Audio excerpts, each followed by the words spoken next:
naawa po ako sa kanya kasi kinakain, ganun lang po.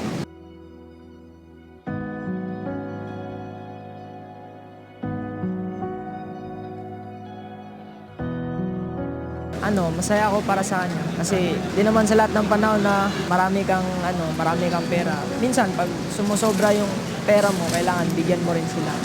Basta makatulong na po ako. Tapos di naman ako nanghingi ng kapalit eh. Gusto ko lang talagang bigyan yung tao na naghihirap.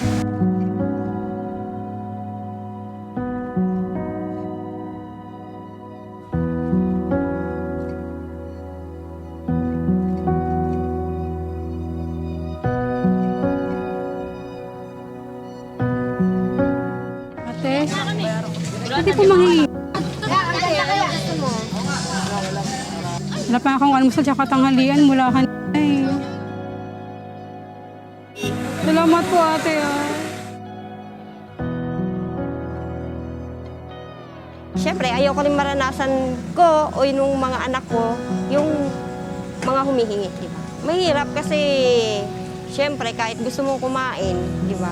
Wala kang pambili, naawa, naiyak. Kasi, siyempre, di ba? Dati kasi danas din, kaya yun nga, parang ayaw kong mangyari ulit. Naiintindihan ko si ate. Yung pagtulong naman kasi bukal sa loob, di ba?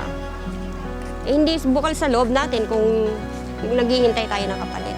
Pag may humingi, bigyan natin. Hanggat may maibibigay, di ba? Pagka tumulong ka sa kapwa mo, si God na bahala sa'yo. Kumbaga yung ginagawa ni God sa atin, binibigay din natin sa iba.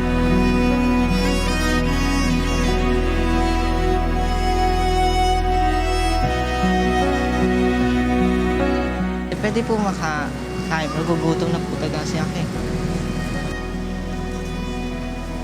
Okay lang ba sa'yo ito? Sige lang po, kahit ano lang po kuya. Baka na lang ng sauce ko dyan. Kumbaga ako kasi nadanas ko din yung nagugutom. So syempre, di ba, parang ano ko na rin yun na paalam ko yung pakiramdam na nagugutom, kaya binigyan ko din siya. Tsaka ano rin naman wala namang problema, pagkain kasi yun, kakainin naman. Syempre naaawa din ako. Most likely kasi talaga kailangan pagka gano'n na, lalo na pagka harap-harapan hiningihan ka, wag mong tatanggihan yan kasi nagugutom nga yan. Bahala na yung Diyos bumawi sa'yo. Ganun lang naman yun eh. Sa ngayon, bibihira lang din talaga yung magbibigay na tulad ngayon, di ba, syempre nag-pandemic. Syempre, at least, na ko yung niya kahit papaano yung, kumbaga yung oras ng pangangailangan niya na ibigay ko din. Hindi ba, kasi hindi naman anytime talaga nandito ako, like, ng gano'n na mabibigyan ko ng parati na, kasi syempre wala rin ako dito. O syempre, masaya din kahit papaano yung oras na yun, nabigyan ko siya. Naranasan ko po yan eh. Ganyan din, gutom din kami. Tapos, siya? Yung wala kaming makain.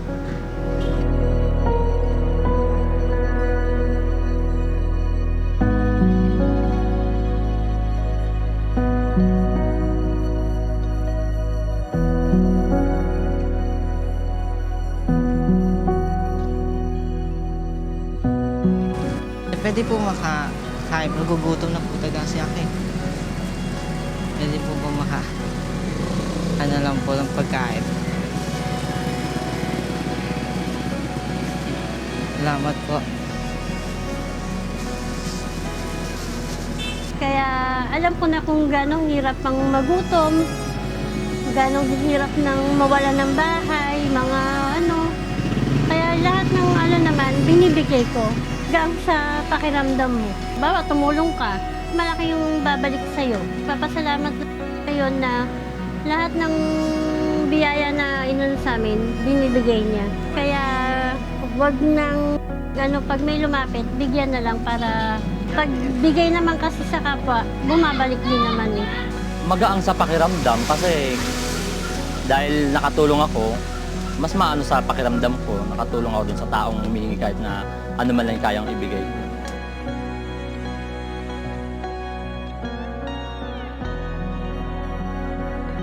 Gaya ngayon, dahil ilang taon na tayong nagsasakripisyo sa pandemya, di ba po? Siyempre, lahat tayo nagdaan sa hirap.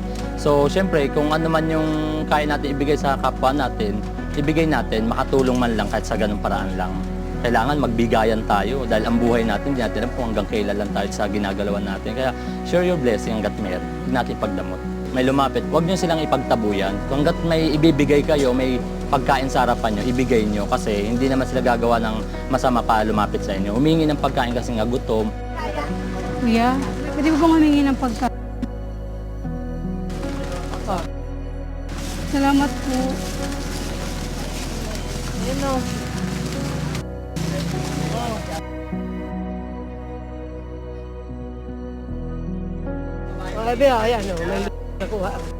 po, ate. Sanay na ako na pagbigay ng ganyan. Minsan pag wala ako, tubulungan ko, tuturo ko doon. Naawa po ako. Kaya talaga kahit paano, gumagawa akong paraan para makabigay ako. Kasi ako din, naghirap din kami. Halos wala rin kayong makain eh. Kaya alam ko yung pakiramdam ko na hindi ka ng tapos di ka mabigyan. Sama-sama kaya ng loob na hindi ka matulungan. Oo, naranasan ko lalo sa mga anak ko. Kaya na pagka may nagingin, na hindi binibigyan, naalala ko yun.